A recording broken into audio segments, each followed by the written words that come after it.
Okay. Uh, the topic of my research is visualization techniques to document existing buildings or products, exploring Autodesk recap photo. That is the emphasis of uh, the focus of my research. So, uh, okay. My research idea began with my experience in the previous firm where we mostly worked on renovation projects, and the conventional way was to find old existing drawings of buildings, raster them into AutoCAD, or maybe try to put them in Revit, and then go and field verify them and mark all the variations that were found on the site. And again, we came back to the office and modified all the discrepancies to get the accurate base drawings, after which we actually could proceed ahead with the renovation design. So this often meant a couple of site visits, and many times if the site was far, it did hinder and delay the process of design. And that's what got me to look for other options or what exactly we could do. And I realized that 3D modeling using visualization techniques was a good medium, and it has a wide use in the industry. It is used by engineers and architects to study existing buildings. It is also meant to document historic buildings. So there are many monuments which have already been modeled into 3Ds by getting these images, and they are either shared, these images are either shared digitally or they are in printed form. Sometimes they are used in VR simulations, and many times these monuments also are part of gaming backdrops. 3D models also provide a starting point for discussion about reconstruction or preservation of historical monuments and allowing for budget allocations.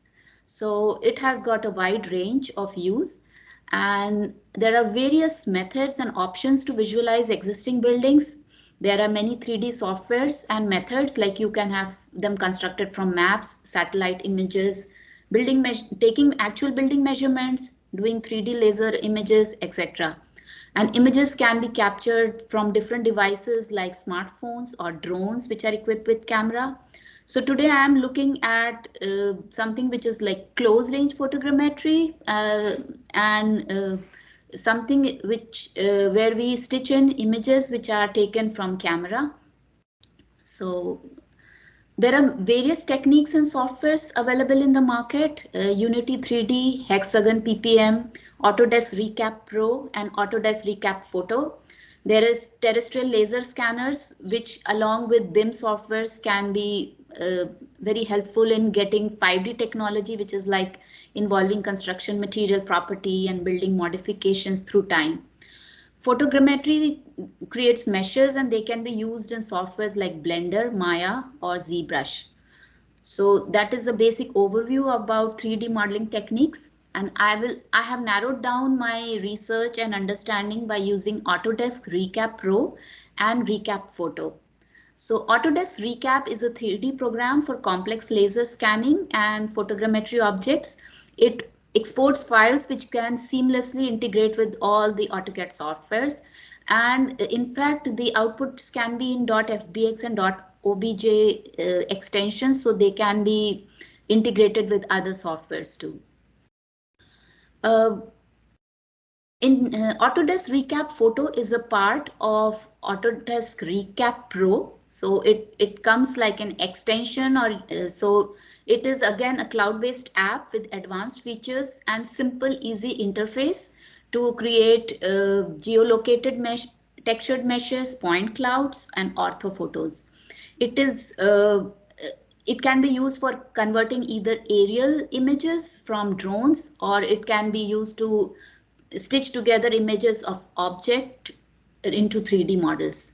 And like I said, the output file types could be .obj, .fbx, .rcp. So these different file types could be brought into different softwares, and then that could be a beginning point for any kind of further design.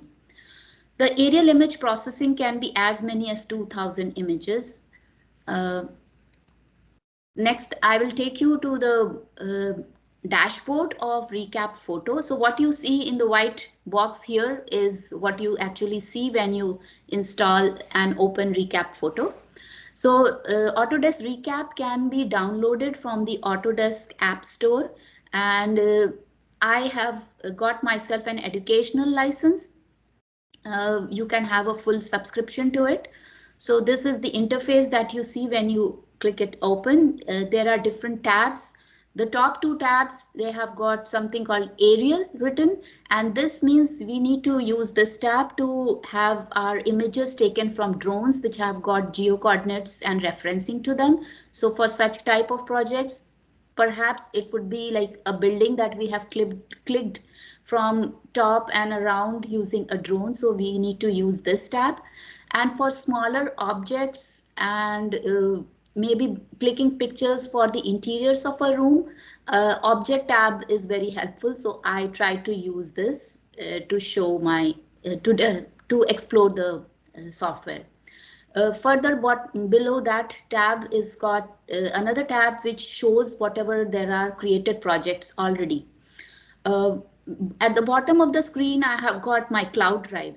So when we install the software, Autodesk asks us to install something as an Autodesk connector, desktop connector app. So it provides us with a cloud drive, and that is the place where all these projects get saved. So this tab here shows all the projects in progress or whatever they are in my Autodesk drive.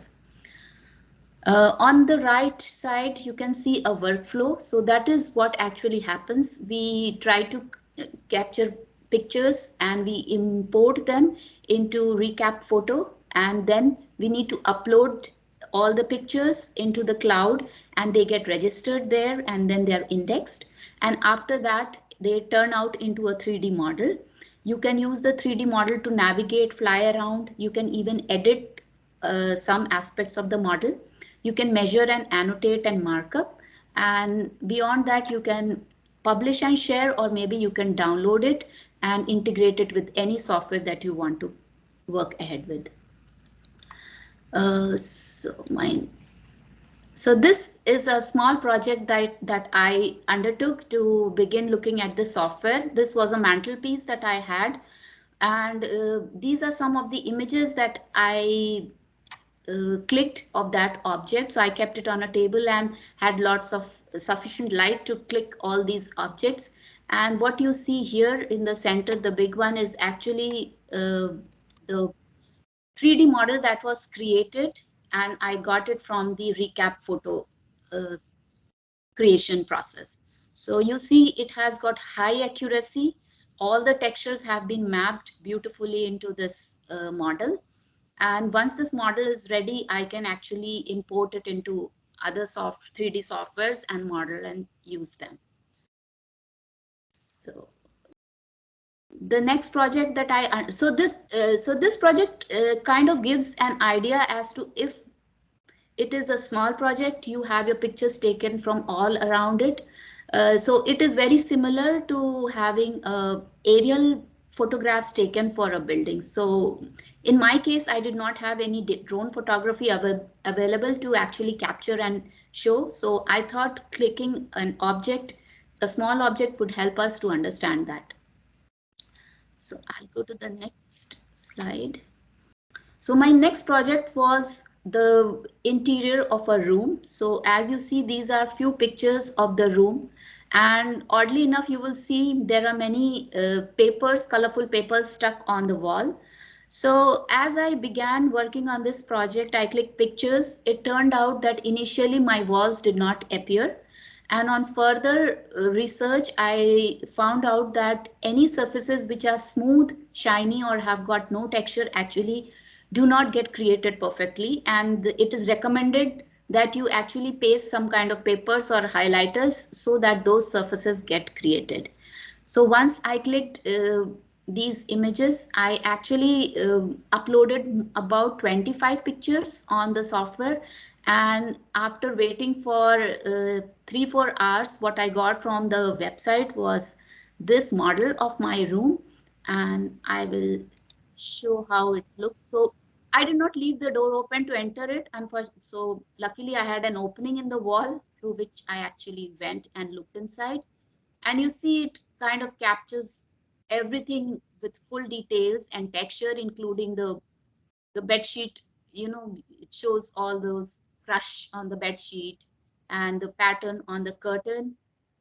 So it actually stitches together all the different images accurately. You And have gives me 1 this. minute. Yeah, sorry.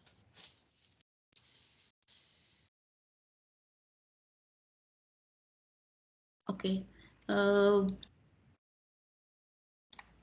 So the last screen is what I got as a point cloud. So after getting that model done, I got this point cloud, I downloaded it, and this again comes out to be really very nice. I have all, you can see all the different points and how it has been created into this actual 3D model. So the next slide talks about the interface with Revit. So I brought the point cloud into Revit, and you can see it came as a mass here in a 3D format, and I had to align it a little bit so that it was orthogonal, and I had my sections. I scaled it using one of the standard dimensions of the door and got my model in Revit. So that's the step that I was trying to achieve, and after that I could proceed further on my design. Uh, Before actually bringing in as point cloud, there are options in recap photo where you can actually set the model, you can change the scale, you can change the units, you can edit, retopologize, you can analyze and export. The export command actually helps you to export it in .obj or .fbx or .rcp file extensions. Um, Problems and solutions. So I definitely faced quite a few problems initially. I had to download the Autodesk Connector app, like I said. Did not know initially. I solved it out. The pictures we click should be JPEGs. And initially I was trying to upload very high resolution images, which never got uploaded sufficiently, and I showed many errors. It's rather advisable to capture multiple images of the room so that you don't miss out any area, because twice when I worked, I had empty walls. I did not have everything together. Shiny objects and uniform wall faces do not get stitched, so shiny objects have to be sprayed with powder or something like that before they can actually be generated. And last but not the least, you have to wait a lot to get your model, because especially using educational licenses, they say on the forum that it takes as long as 2 days. For me, it took about 4 hours for the bigger project and about an hour for the smaller one. Here is my YouTube link, which has the entire presentation. My reference was Autodesk website, as well as a research paper about architectural heritage visualization, which told me the other different techniques of visualization for monuments and buildings. So All right. that's it. Yeah. Thank you. Thank you, Mukta. Look forward to watch the entire video. Okay. Thank you. All right. Thank you. Let's go ahead, move on to next presentation.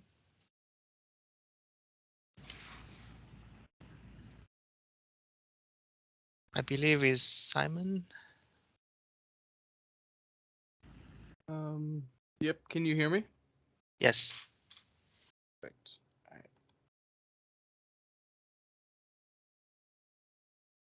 All right. Can you see my screen okay? Yes. Yes. Cool. My research topic was on adaptive solar design. Originally, it was on creating adaptive facades, but I decided to kind of go in a solar move direction. So we got to use a lot of programs combined to get a cool output. So adaptive solar design uses primarily the grasshopper tool Ladybug to interpret sun data and weather topology in order to shape and alter buildings, topographies, or facades. And it does this by using temperature to adjust effects. This kind of design tactic is very useful in today's world as we like push more and more towards sustainability. And I guess it greatly aids lighting design and engineering firms who need to do like daylight studies or creating unique sustainable ideas for architects. In this process, I am using a bunch of programs. I'm using Rhino and Revit as a means to model in both Revit and Rhino at the same time, which ends up being really cool. And we can use a combination of Dynamo, Grasshopper, Revit, and Rhino to make this process really like efficient and adaptable for both softwares. Here's some related projects who use kind of solar radiation to conform to their facades, and a lot of people use solar panels as well in the front. Here's my general process. We'll get right into it. First step, I decided to create some forms in Rhino, and this honestly was just the way to make it the most complicated, which gets us the best outcome. So here's some random forms that I made in Rhino, which represent surrounding buildings.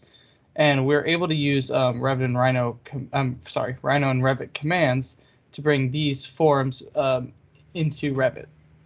And now that my forms are in Revit, I loaded a Dynamo script off Autodesk generative design forums that is a building mass calculator. So it'll calculate the best height and give you a bunch of different like floor area and green space options depending on your surrounding buildings and depending on your location, for which I used my latitude and longitude for the Lunken Airport at Cincinnati, Ohio.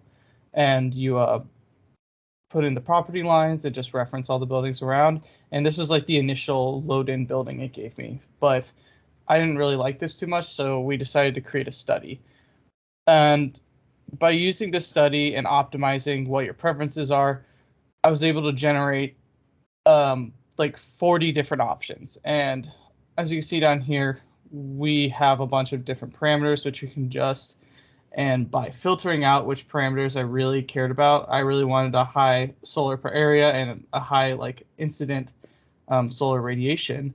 We got only 4 left, and I decided to go with this guy just because it I liked the shape of it and it seemed like an interesting plan.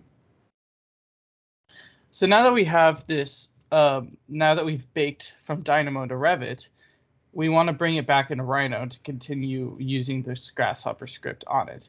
So we can use this filter, which takes any which takes a certain type of model in Revit, and it sends it into a geometry into Rhino. So I just decided to use a hardscape since nothing else was using hardscape.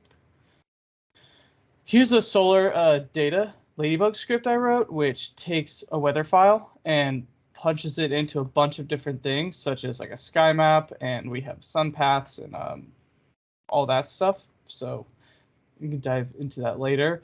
Here's some different outputs which you can get if you want to interpret solar data. These two are kind of optional just because they give you like nice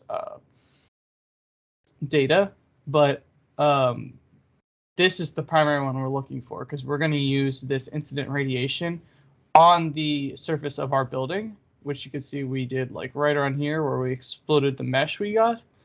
And we're going to use that to create unique facades. So after punching the mesh into this scale button, we can scale it dynamically based on this factor of how hot it is and how hot it isn't. So this output gives us the output in Rhino, and this output will give us the output in Revit. So it's really cool that we can do both these at the same time. And here's kind of initial load-ins for both. I did hide the buildings on this because it's easier in Rhino. Here's a visualization of just like the first steps into Enscape. Weird thing I noticed with Revit was that I think it automatically defaults the material to rebar, so you can't see the wall that you're facing. But when you get inside, it still looks pretty cool. And you can see that the panels, as it's hotter and hotter, they get larger and larger. And as it gets colder, they get increasingly smaller and smaller. So not like the prettiest looking thing yet, but with more parameters, you can really make this look like something really unique. Here's my final Grasshopper script. Again, it has like pretty much everything in it. This is our first step, sending Rhino into Revit, and then coming all back around here. And we, it's kind of a hard thing to perceive off the rip, but it's a really cool thing to look into. And these are a lot of my references, a lot of YouTube videos where you can learn how to do solar-driven massing, Revit and Rhino, Ladybug, and facade tutorials. And yeah, that's pretty much the process. Great. It was really it was a really cool project. Thank you, Simon. I think this is exciting. I'm always looking for some workflow you can take advantage of both Revit, Beam, and Rhino. This is a good example. Very cool. Thank you. Make sure you post your full video Yes. at some point. All right. All right. Thank you. Good. Cool. Let's move on to next person, William.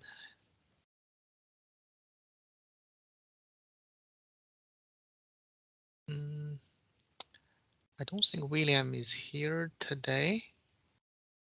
If so, I think we can move on to Jacqueline. Yeah, I can go. All right, go ahead.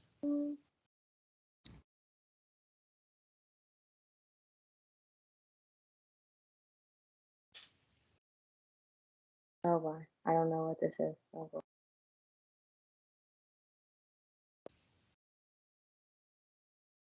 Good. I can see your Okay. screen. Okay. Is it like really small on you guys' screen, or do you see? It's okay. Okay.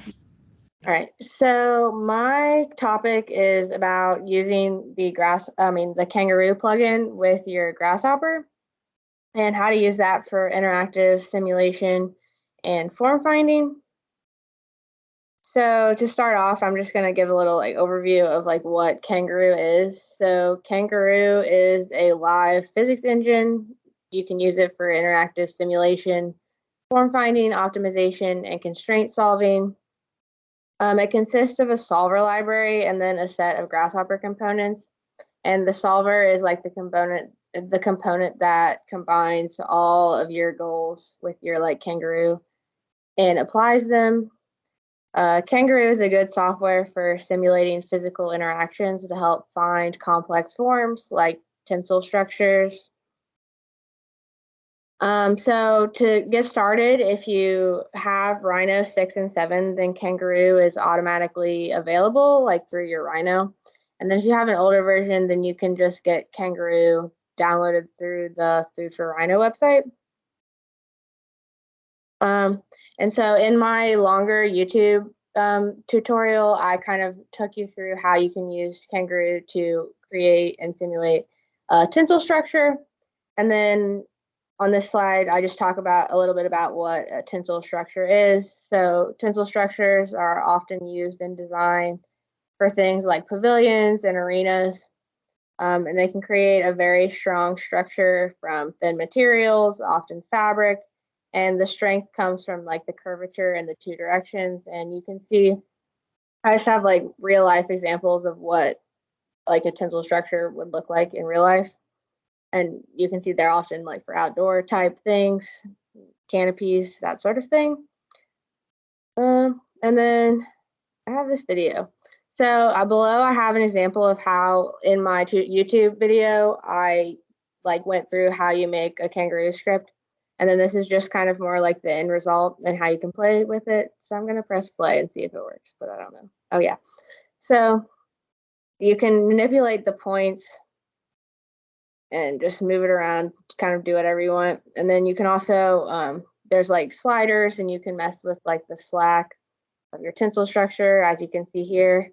And all of it is done, none of that is modeled in Rhino. It's all modeled with your Kangaroo script, which is kind of makes Kangaroo kind of unique. Stop playing that. So that's kind of what the end result is if you watch my whole YouTube tutorial. can go to the next slide. Oh, and then this is just kind of an overview of like the script that I use. And you can see towards the end is like the main solver component. And the solver component is like a big thing for Kangaroo. And there are a few different kinds, but for this one, I just use like a regular solver. And you need like anchor points and all of that. It was pretty cool.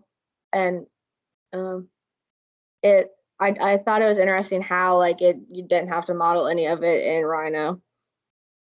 And then last but not least, why you would use Kangaroo. So the structural analysis that Kangaroo is best for is like generally done by engineers, and it's not really like a part of the design process, but like Kangaroo lets designers be more involved in that part of the process and see for themselves like the constraints and possibilities of their design, and you can manipulate it with Kangaroo without having to like totally remodel everything, which is really nice.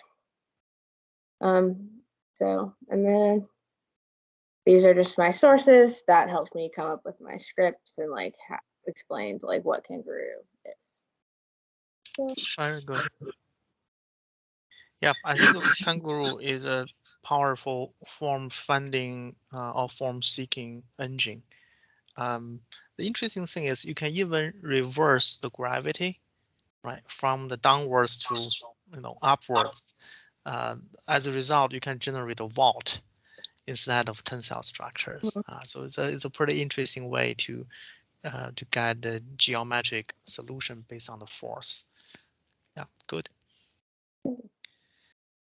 All right, thank you. Let's move on to next presentation. Trevor. Yeah, can you hear me? Yes.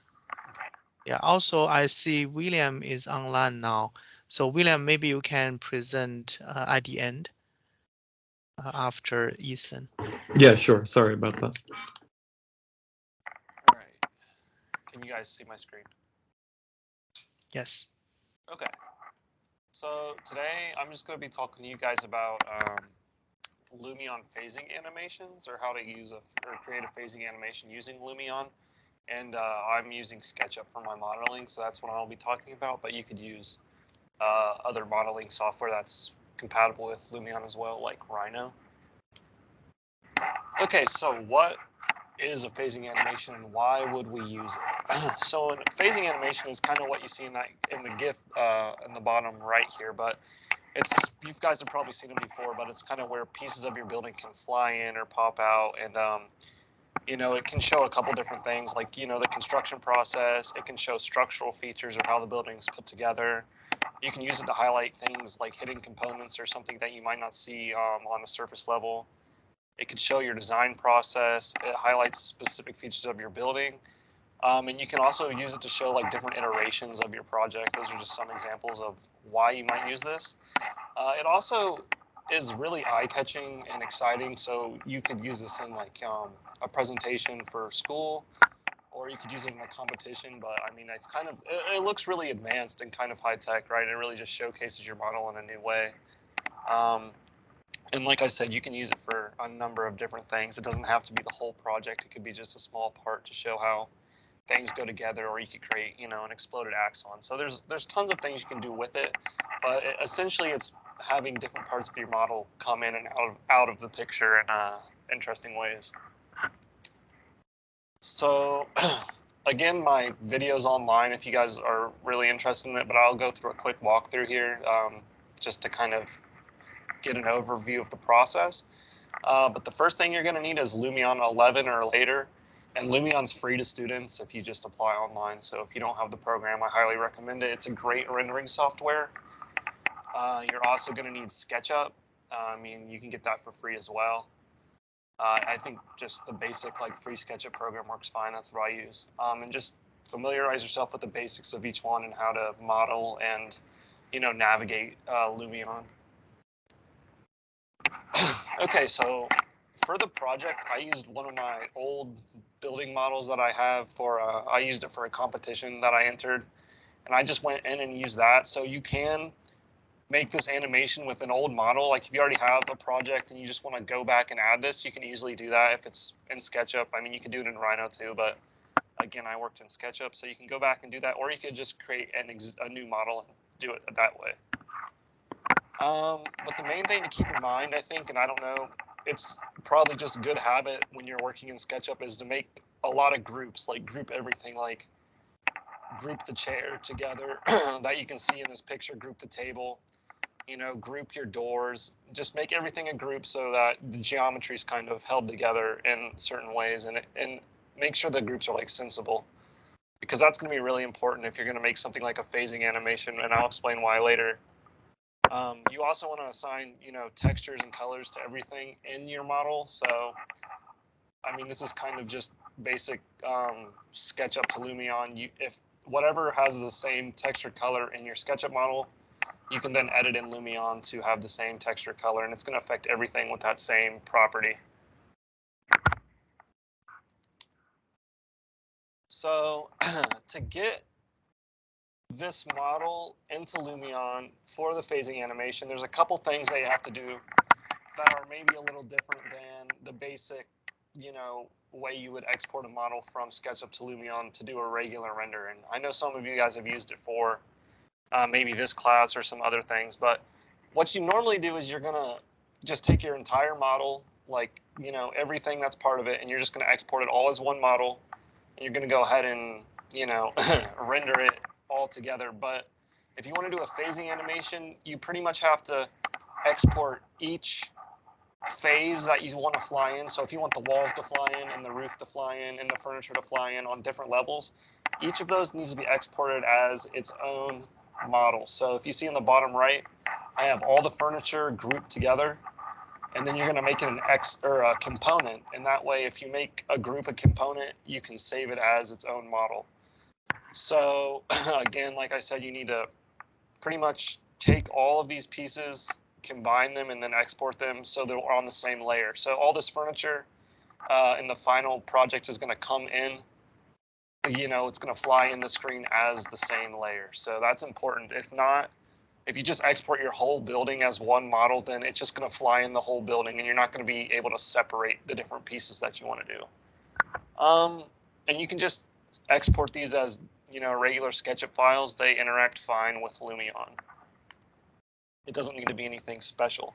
I think if you're doing it from Rhino, it needs to be a .like collada file, so that might be important to know if you're mainly working in Rhino. But again, same thing would apply with Rhino. They each would need to be individual models. So this is in Lumion. All you have to do is go to the bottom left and hit import, and import each one of your models that you created in SketchUp. So all the furniture, the walls, the doors, whatever you have. And then you're just going to have to line them up. You know, there might be ways to do it quickly, but from all the things I watched, you pretty much just need to drag each piece so that it lines up, you know, how it looks in your model. So you're pretty much building it with all these different things that you exported. So, you know, I dragged in the furniture, the walls, everything, and lined it up inside of Lumion. Then the last thing you're going to want to do to kind of create the actual phasing animation, you know, now we have all the different parts in the program.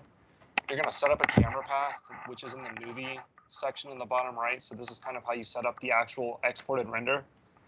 And it's pretty simple. It's just like taking, you know, regular still images to render in Lumion. You just kind of set one picture, and then you set another picture later, and it'll create a path for the camera to fly between so you can get movement. And then to set up the actual animation, all you do is click on this FX button, and you will select animated phasing. And then you can just click on the different pieces of your model. And if you click on them in the order you want them to fly in, I think that's the easiest, because then you don't have to rearrange them. But then all you have to do is apply that, and your model will fly in. And there's a bunch of different options you can do to like change the duration of how long it takes for your model to kind of assemble itself, how long the pieces like come into the screen, how far off the screen they come. You can also change them to like appear or come out of the ground or do all sorts of things, but I think the sky drop looks the best. And you kind of want to think about the order that this happens in. Like, you might not want the roof to come in before your furniture, so your furniture isn't like flying through the roof. Just small things like that with the in regards to the order of things. But you can do all that inside of here. And again, the tutorial I posted is a lot more in depth of how this all works. But there's a tutorial link, and then my final animation, I'll just show you guys kind of what your end result might look like. So this is what I kind of had for the end. So you can see a lot of different pieces just coming in off the screen. You can kind of play around with it and show different structural elements as well. And this is just a basic orbit, which is what I was discussing a second ago. And you can also have like a fly through, like something like this, like walkthrough level. It's just adjusting how the camera moves in your scene. But this can show, different things like the interior of a building, and you can use this in a bunch of different ways to highlight, a bunch of different things. And again, it's just another way to show off your model and kind of get your idea across or explain how things work.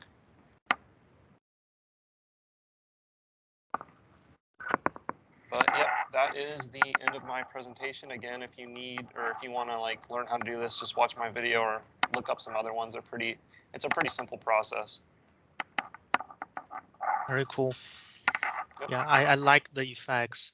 Do you know if Inkscape or Twinmotion can do similar things?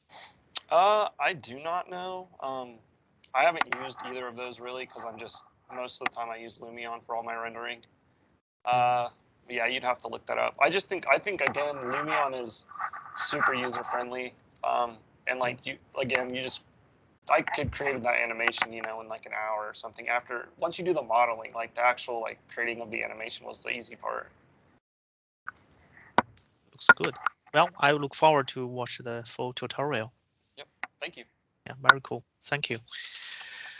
All right. So let's move on to next presentation, Tony. Yep. Let me share my screen. Yeah, go ahead. Okay, can you see it? Mm-hmm. Yes. Okay, so today my presentation is going to be about caustics in architecture and rendering, and how caustics can affect space and how we emulate them in renderings. So this presentation is going to be more about what caustics are in the real world, and then diving into caustic photons in renderings. And then my video that is posted with this is a tutorial on how you can get an image, actually that image on the right. So first off, I'm going to go over what caustics are in the real world, where and how they're present. I think that image on the right kind of demonstrates pretty well what they are. And then what are caustic photons? That's what we use in renderings and how they're calculated and mapped. And then why and why not we should use them in rendering or designing. And then also at the end, I talk briefly why or what scenarios you might not want to use them. So what are caustics? A good definition is that caustics are any lighting contribution that goes from a light source to specular, which is a reflection or refraction, to a diffuse surface, and then to your eye or camera. So if you're sitting in a room and you have sunlight coming in through a window, all of the light in your room from that is actually caustics. And like I said, that's any reflections or light passing through objects. And a good example of this is stained glass or colored glass. That's one of the big examples that we see in the built environment of these caustics. And then a classic example of them is the lighting around or within a pool. All of those waves of light and concentrations at the bottom, and even on the walls and objects around where you have those waves and moving light, those are all basically what we consider caustics. So in rendering programs, I focused on V-Ray primarily, but how they figure these advanced lighting methods out is through caustic photons. Caustic photons are particles that are emitted from a light source, And then what they do is they map the path of travel of those photons. So they come out of your light source, they hit whatever objects are in your scene, travel through them if they can, and then back out and diffuse. This is the closest thing we have to simulate how light behaves in the real world, because in the world there's not actually particles getting launched from a light source. But I think that example on the right is a really good example of using caustics in a rendering, where that top image, you could clearly read that it is a pool, but it's very dark and it seems to be missing something. It's still obviously water, but that bottom image, you start to see how the light is playing with the water. And it just gives that subtle sense of reality, just a little bit deeper, a little bit more rich of an image. So why should you consider caustics when rendering or designing? So I believe in renderings, like I said, I believe they could give a subtle sense of realism, just to make it pop a little bit more, especially if you have glass in your scene. And I think one thing is, in renderings, usually lights are usually just to light up the scene or give some shadows or something. And I think there can be a lot more to it.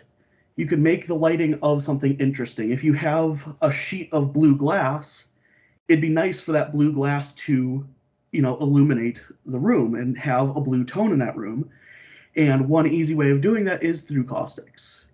And then also in the real world, we don't often see caustics used anymore. Like I said, one of the bigger examples is stained glass, and that is being used less and less. So I think there is the opportunity to start to design with this in mind and really start to create some new feelings in spaces. And then lastly, I think this is actually pretty important, is why you would not want to use them. Personally, I really enjoyed doing this research and going through the process, but it can add a very significant amount of time to a rendering. That caustic mapping, or I'm sorry, photon mapping that I was talking about can be a very lengthy process. Now, in my video, I walk through a little bit of a workaround where you can render it, or you could render just the photon map and save that separately, and then amplify those effects instead of having to render it with a ton more caustics or photons running through your scene. And that helps, but it still takes quite a long time. And then also, I believe an important factor of this is actually that rainbowing effect. In V-Ray, it's a setting called diffusion, and that also can add an extremely long amount of time to rendering. So like this picture on the right took my computer over 14 hours to render. And I do a lot of rendering on my computer, and I think up until this one, my longest one was like 8-ish hours, and this was a pretty small scene. But all that advanced lighting calculation can take a long time, and that's just the rendering time. The other thing I found in this process that I don't think a lot of people would think about is these caustics are not something we're super familiar with, and they're kind of hard to predict.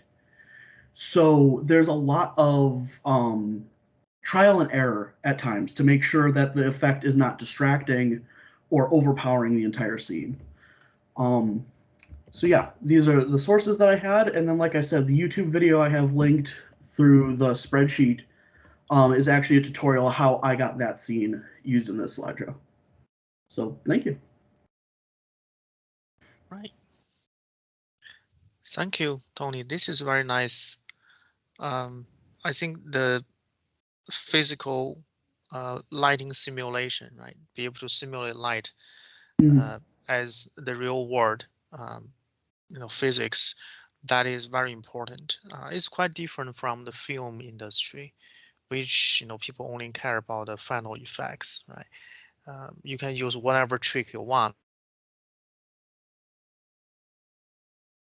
In another word, you can use physics to accurately simulate Mhm. all the photons, all the lighting effects. It's a very different approach. And I can see these two worlds kind of merging together. You see more film industries actually adapting the simulation into their pipeline. Good. Thank you. All right, great. Let's move on to next presentation. Ethan on digital environment.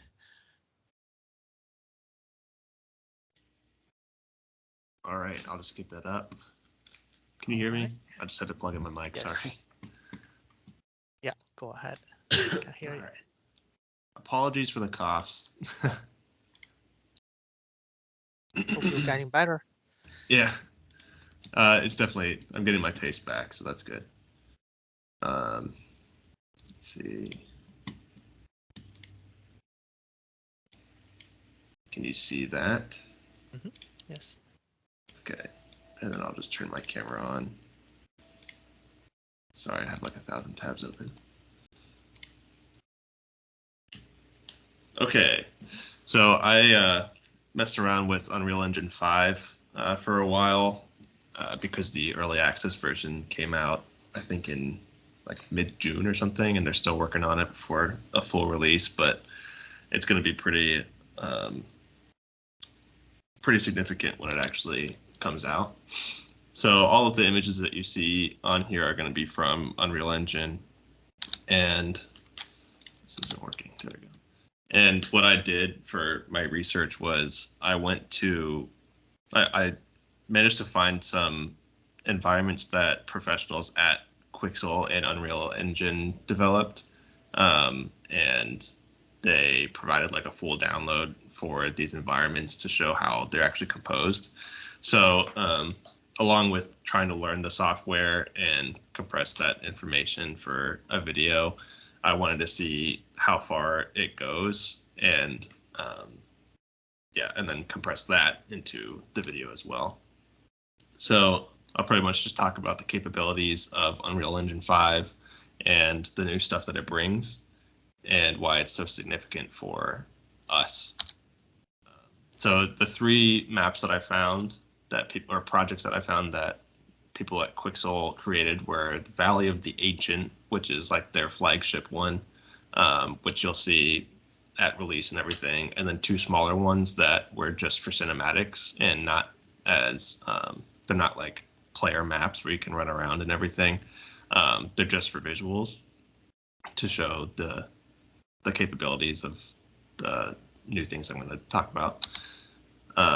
And those are Nanite, Lumen, Quixel Bridge, and then the Epic Games Marketplace.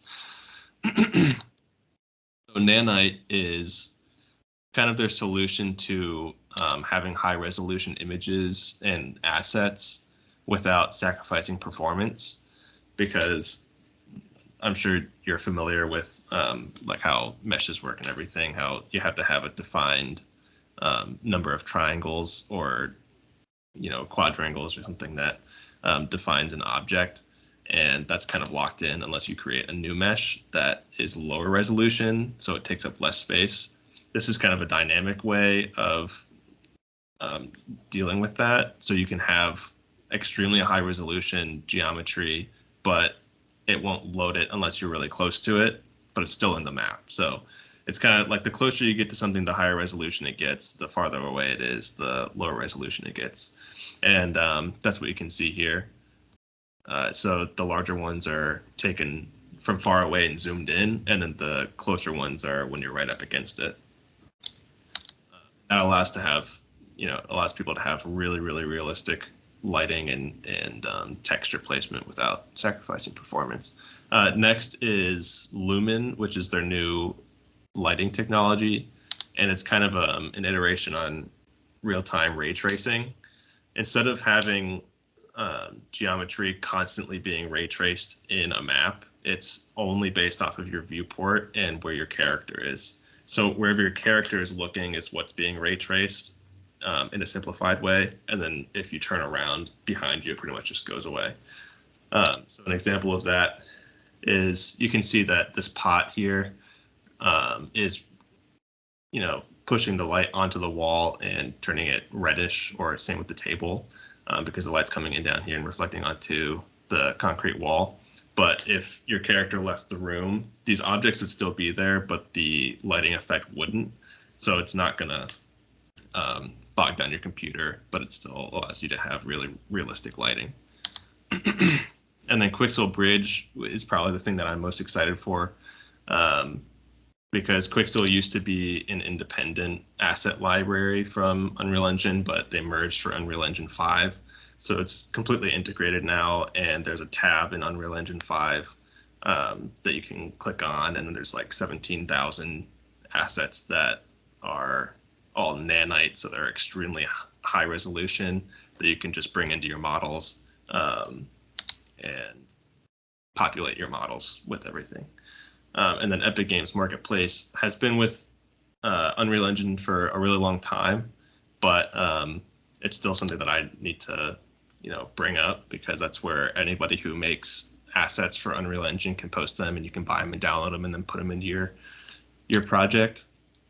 Yeah, and then I pretty much took all of that, and I found some videos online of like SketchUp tutorials for Rhino users, or like Revit tutorials for Rhino users. So I kind of wanted to make one for like an Unreal Engine tutorial for Rhino users, because there are a lot of similarities with the recent update.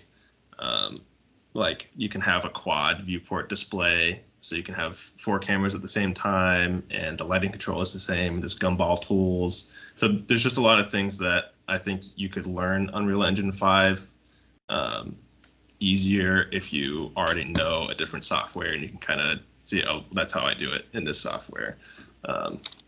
So that's kind of what my video tutorial talks about. And then I also go into a little bit of detail about why would you even use Unreal in the first place? Because there's really good ways to populate a model. Like getting trees into your Rhino model or context at all is pretty difficult. But in Unreal, you can just use a paintbrush that randomly places it at your selected density, that kind of thing. So I talk about that, and how to make a landscape, because that's also difficult in Rhino. But yeah, so I'll put in the beginner tutorial and everything, but that's pretty much it. Very cool. A quick question for you. Do you need like a powerful workstation or like a beast GPU to run Unreal 5? It's pretty intense. Like my computer's kind of like, it sounds like an airplane taking off constantly, but I think that's just because I don't really know how to like a really good workflow yet for Unreal Engine 5. The nanite geometries do take up a lot of space on your computer, but it definitely I compared to Unreal Engine 4, it's a lot smoother, I think, because it is simplifying the geometry whenever you're far away from it. So, I mean, I made a map with a bitmap that was like probably 15 miles wide or something, and it was still able to load it like with all the geometry and everything. So I think it's okay. I think anybody in the class would be able to do it. I think the CGC computers could do it. I assume so. Yeah, hopefully. Great. Thank you, Ethan. I look forward to see our YouTube video. Thanks. I'll try to get it in by the end of the day. All right. Very good. Let's move on to William, if you are still there. Yeah, hi. Yeah. So go ahead. My presentation is my video. It's a research video. I did a sort of video essay. So do you think I should stream watching that? Ahead. Okay, give me a moment. Go ahead. If the link is available in YouTube, you can also share the link in the chat. Yeah, I could do that because it's on here. But let's see if this works.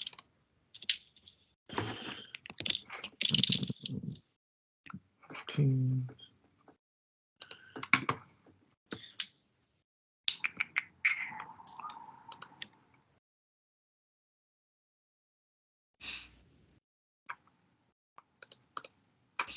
Wow, I did not realize how many windows I had open.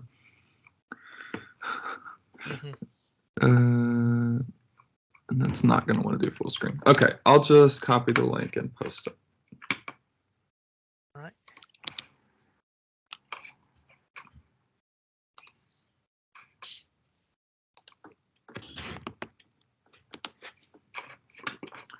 You see that? Yes. Yep. Maybe you can also share screen play with a small window. Let's see.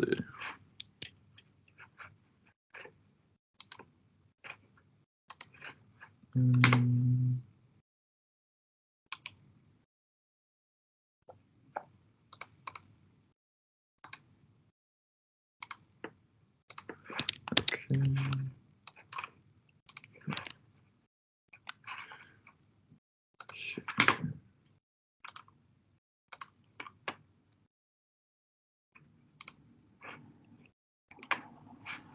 Is that showing up?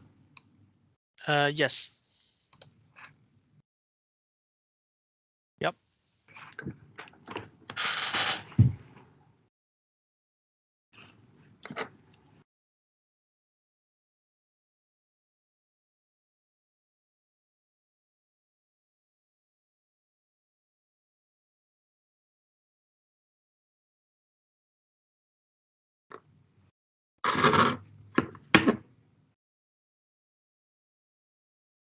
I don't think there's any video audio going on right now. Yeah, the video, the audio is not shared. I Oh, guess when you share, you have the option to share the audio as well, I guess. Why is it not doing that? When you share, you see there is an include computer sound Oh, okay. as one of the options. There it is. Okay. Yep. Oh, install driver to share sound. This will only take a few seconds. Let's see. I've done this before.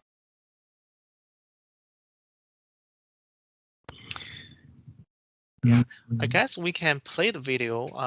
Maybe you can talk during the play. If that's Let's see. It just went through, so let's see if that works. Okay.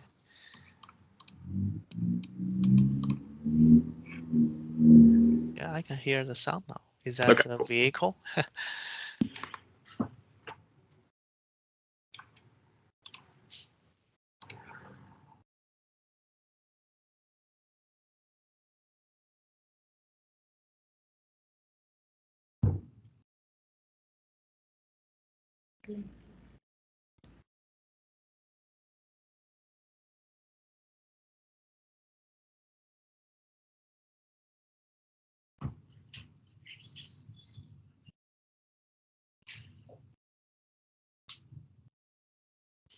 Right. I'm not sure if other people can hear the sound. I can't hear it. Still not getting it? Man. Yeah, but that's okay. I guess since you shared the link, everybody can just click the link, hear the sound. I like you. Maybe you can talk during the play. Do you want to do that? I guess so. I can pull up my script. Yeah, go ahead. Could you play it, Ming? Would it work that way? Let me try opening the video. Okay, so maybe I will share my screen. Okay. And we can watch from my side. Okay.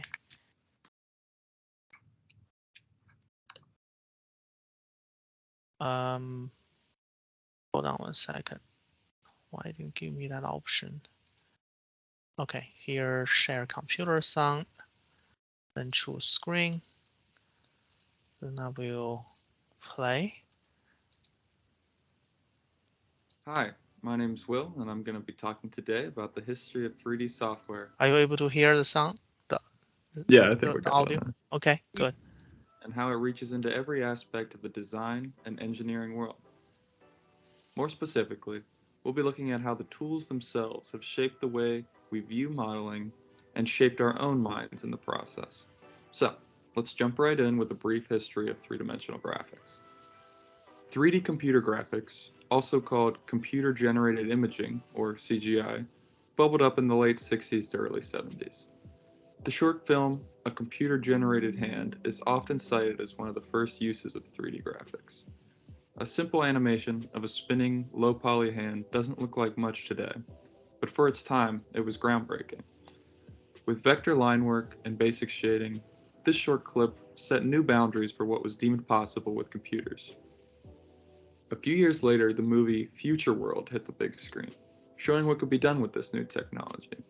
The film, while not very well received overall, was yet another step forward with this new technology. As the years progressed and computers improved, these 3D renders quickly became much more advanced and detailed. At the same time, though, a new market was approaching: video games. With the advent of Pong in the early 70s and later titles like Asteroids and Space Invaders, spending time at the arcade became the new fun thing to do.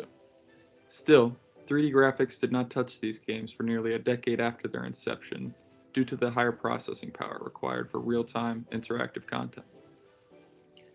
1980's Battlezone is generally regarded as one of the first video games to utilize 3D graphics.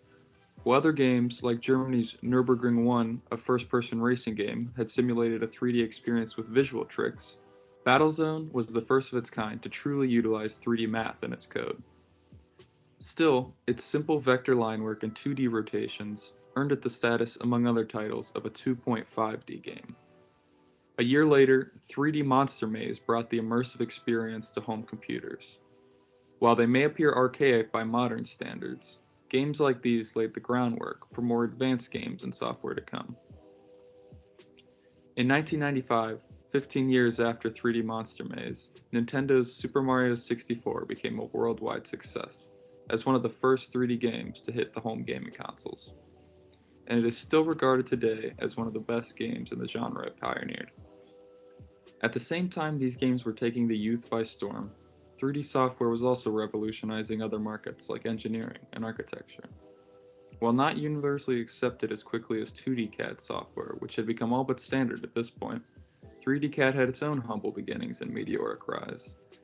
As early as 1968, we can see the first development of 3D CAD software in the form of Unisurf, designed by an engineer at Renault, and in 1995, SolidWorks was an industry staple for many engineers and designers. The 2000s saw an introduction of dozens of new 3D CAD programs. Parametric modeling programs like Grasshopper established a new way to create efficient, reactive designs on a larger scale. This is perhaps one of the first strong arguments for designs that are truly defined by their creation in the digital environment. A perfect example of how the tools we use can shape the results we get, and even the way we think about design. Meanwhile, 3D video games were experiencing their own boom.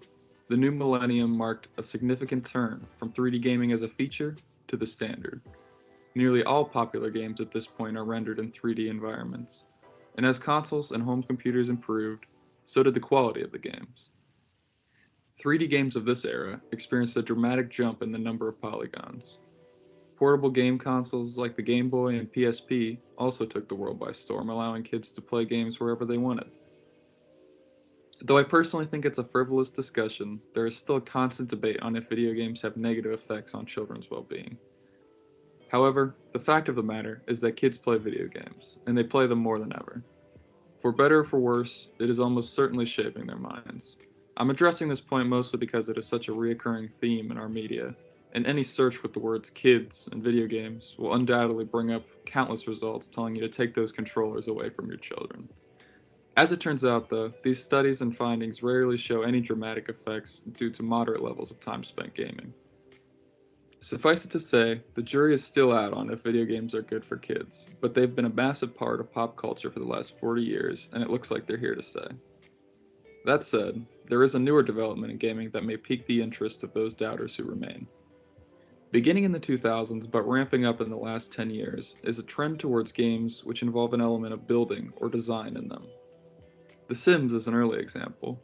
In it, the player is allowed to simply control the lives of their avatar, finding them a job, putting them into relationships, and namely designing their home. Many of today's young architects likely got their start picking from the wallpapers for their sim character. The next game I'll mention is undoubtedly the most critical, as it revolves almost entirely around building and is quite literally the most purchased game of all time by a significant margin. If you weren't already aware, that game's called Minecraft, and everyone and their grandmother knows what it is. Rather than utilizing an ever-increasing density of polygons to render its three-dimensional world, Minecraft is comprised of an infinitely procedurally generated world of low-resolution voxel cubes. Any cube can be broken or mined and placed somewhere else. This landmark game ticks all the boxes and could fairly claim to be the root cause of the trend towards building-based games in the market, including each of the following games I will be mentioning. On the other end of the spectrum is a less popular game called Besiege.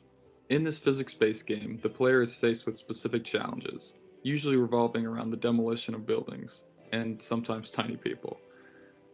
But they are made to do so using customizable, constructible contraptions of their own creation.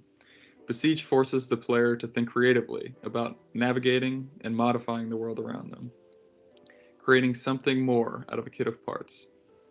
City Skylines offers a broader view, allowing its players to design cities of their own, leaving them to overcome real-world problems such as poverty and traffic congestion. Even Fortnite, an extremely popular third-person shooter that every kid was playing for the last few years, only really offered one gimmick to set itself apart from the many other games in its genre, and that was building. All these games revel in their 3D rendered worlds and offer their players the freedom to mold and shape them to their will. It could be interesting to think about what growing up with 3D games, and these sorts of games in particular, does to a child's mind, and how it might affect their own intuition later in life.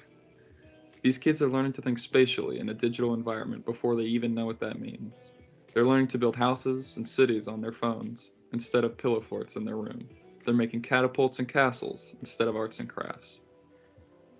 Maybe they'll be weak with their hands, but maybe they'll design skyscrapers. And the digital landscape only becomes more interesting with the newer technologies of virtual and augmented reality, stepping even further down the rabbit hole of immersion. As these kids enter the workforce within the next 5 to 10 years, we will almost certainly see a growing competency for 3D digital thinking in young designers and engineers. However, along with that, we might also see a lack of understanding about how these designs translate into the real world. Only time will tell. Thanks for watching. I hope you found this topic as interesting as I did. Wonderful. All right. Well done. I really enjoyed the history and also the discussion on how the game evolved over decades. I do believe, the game-based training or even game-based education will be the key thing. Maybe you will not be surprised people learn from the serious game, right? Rather than, just entertainment. Mm-hmm. It's already being applied in, for example, training people how to operate machines, how to understand complex, physics or biology or, quantums. So I think this is really an exciting field with the metaverse, right? The meta universe promoted by Facebook. I would predict in the next few years you will see explosion of the digital content being generated for that new universe. So maybe this is the time architects, right? We can think about our new roles. It's not just about physical construction, but also maybe evolve into that virtual digital universe. Very good. Thank you, William. I think this is all presentation.